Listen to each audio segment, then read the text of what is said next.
जागतिक चिमणी दिन, वन दिन, जल दिन आणि हवामान दिन यांच्या संयुक्त निमित्ताने सोलापुरात पर्यावरणीय मार्गदर्शन शिबिर व चिमण्यांसाठी कृत्रिम घरटी कार्यशाळा मोठ्या उत्साहात पार पडली. सोलापूर प्रादेशिक वन विभाग, सामाजिक वनीकरण विभाग, सोलापूर महानगरपालिका, माझी वसुंधरा अभियान आणि वाईल्ड लाईफ कॉन्झर्वेशन असोसिएशन यांच्या संयुक्त विद्यमाने या विशेष कार्यक्रमाचे आयोजन करण्यात आले होते. स्मृती उद्यान येथे सकाळी 9 ते 11 या वेळेत झालेल्या या कार्यक्रमाचे मुख्य आकर्षण म्हणजे मुलांचा आणि त्यांच्या पालकांचा उत्स्फूर्त सहभाग. पालकांनी मुलांसह चिमण्यांसाठी कृत्रिम घरटी बनवली. वाढत्या शहरीकरणामुळे चिमण्यांचा अधिवास धोक्यात येत असताना त्यांना पुन्हा आपल्या अंगणात बोलवण्यासाठी कृत्रिम घरटी कशी तयार करावीत याचे प्रात्यक्षिक यावेळी देण्यात आले. अनेक पालकांनी आपल्या पाल्यांसह या कार्यशाळेत सहभागी होऊन स्वतःच्या हाताने घरटी तयार करण्याचा आनंद लुटला. कार्यक्रमाला प्रमुख पाहुणे म्हणून सोलापूरच्या उपमहापौर ज्ञानेश्वरी देवकर, रोहित कुमार गांगर्डे, उद्यान अधीक्षक स्वप्नील सोलनकर, ज्येष्ठ पर्यावरण अभ्यासक निनाद शहा, सिद्धराम पुराणिक, मुकुंद शेटे उपस्थित होते.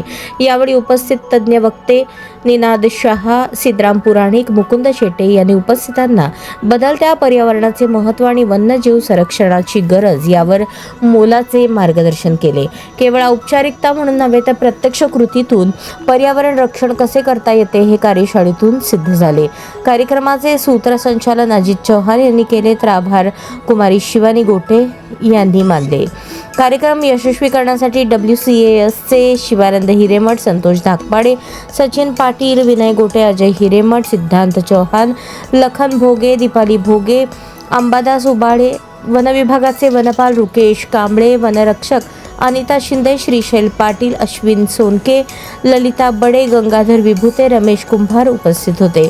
तसेच इको नेचर क्लबचे महेश देवकर, मनोज देवकर, इको फ्रेंडली क्लबचे परशुराम कोकणे, मेघा क्षीरसागर, पर्यावरण प्रेमी महेश कासट, विद्या भगरे भोसले, मल्लिकार्जुन धुळखेडे, श्रीकांत बनसोडे, सिद्धेश्वर मिसालोलू, दीपक इंगळे, शांतिकुमार नागटिळक, औदुंबर गेजगे, मदन वडवेराव, अनिल जोशी यांनी पण या कार्यशाळेत विशेष उपस्थिती नोंदवली.